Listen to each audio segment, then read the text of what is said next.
Vanakkam, Namaste. Diwali, also called Deepavali, Festival of Lights, is celebrated all over India. Northern part of India celebrate Diwali for 5 days. Some states celebrate for 2 days. And the state where I come from, Tamil Nadu, we celebrate for 1 day. Although Diwali is celebrated all over India, the reason behind celebrating Diwali is different in different parts of India. This festival is celebrated during mid of October, mid of November, based on a lunar calendar on a no moon day.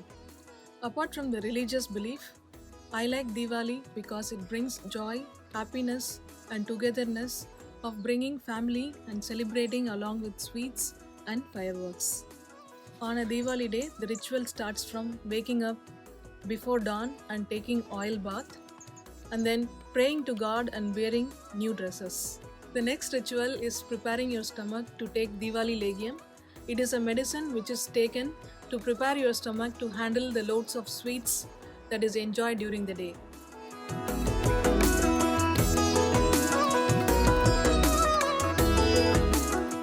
After the Legium, we pray to God, wear new dresses, and go down to the street to do fireworks.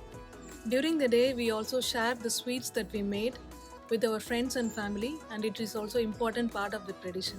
On Diwali day, there are also special TV programs and also blockbuster movies get released in theaters, which is a great entertainment for people celebrating Diwali. This year is a bit different as we all know, and I was curious to know how Diwali is celebrated in India. I have asked my friends to send some video clips and pictures, and also to show you the Diwali mood. Here is a small compilation. Please sit back and enjoy.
Diwali is all about helping, sharing, and spreading the joy. I wish you all a happy Diwali and thanks for watching.